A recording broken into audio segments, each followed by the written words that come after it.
بسم اللہ الرحمن الرحیم۔ السلام علیکم ورحمۃ اللہ وبرکاتہ۔ عابد رضا چینل کی طرف سے آج میں اپنے دوستوں کو رسول اللہ صلی اللہ علیہ وآلہ وسلم کا ایک بہت ہی پیارا فرمان بتاؤں گا۔ اس سے پہلے میں اپنے تمام دوستوں سے گزارش کروں گا کہ اس ویڈیو کو آپ نے آگے ضرور شیئر کرنا ہے۔ تو شروع کرتے ہیں۔ بسم اللہ الرحمن الرحیم۔ حضرت عبداللہ بن مسعود رضی اللہ تعالی عنہ کہتے ہیں کہ رسول اللہ صلی اللہ علیہ وآلہ وسلم نے فرمایا، جہنم سے سب سے آخر میں نکلنے والے آدمی کو میں جانتا ہوں۔ وہ ایسا آدمی ہوگا جو سیرین کے بل چلتا ہوا نکلے گا اور عرض کرے گا، اے میرے رب، لوگ جنت کی تمام جگہ لے چکے ہیں۔ آپ نے فرمایا، اس سے کہا جائے گا، چلو جنت میں داخل ہو جاؤ۔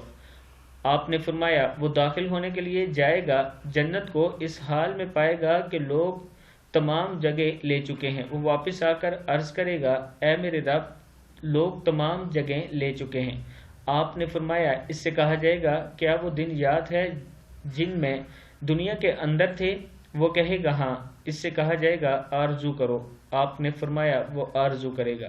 اس سے کہا جائے گا، تمہارے لیے وہ تمام چیزیں جس کی تم نے آرزو کی اور دنیا کے 10 گنا ہیں۔ آپ نے فرمایا، وہ کہے گا، اے بارک تعالیٰ، آپ مذاق کر رہے ہیں، حالانکہ آپ مالک ہیں۔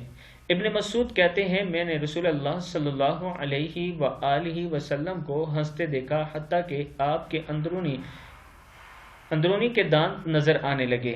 وضاحت: یہ ادنیٰ ترین جنتی کا حال ہے کہ اس جنت کی نعمتیں اور دیگر چیزیں اتنی زیادہ ہوں گی کہ وہ دنیا کی 10 گنا ہوں گی۔ اس سے اندازہ لگایا جا سکتا ہے کہ اعلیٰ مقام اور مرتبے پر فائز ہونے والا جنتی یا جنتیوں پر رب العالمین کا کس قدر انعام و اکرام ہوگا۔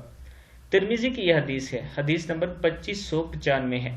میں اپنے دوستوں سے گزارش کروں گا کہ جب بھی ہاتھ اٹھائیں تو اپنے رب سے جنت الفردوس مانگا کریں اور استغفار کا پیچھا کبھی نہیں چھوڑنا، ہر ٹائم استغفار کرتے رہا کریں۔ اس ویڈیو کو آپ نے آگے ضرور شیئر کرنا ہے، اور اگر کوئی دوست آن لائن کلاس لینا چاہتا ہے قرآن پاک سیکھنے کے لیے، میرے پاس ٹرین یافتہ ٹیچر موجود ہیں، وہ آپ کو انشاءاللہ اچھے طریقے سے قرآن پاک پڑھنا سکھائیں گے۔ یہ واٹس ایپ نمبر ہے، آپ اس پہ رابطہ کریں، انشاءاللہ میں تمام معلومات آپ کو دوں گا۔ السلام علیکم ورحمۃ اللہ وبرکاتہ۔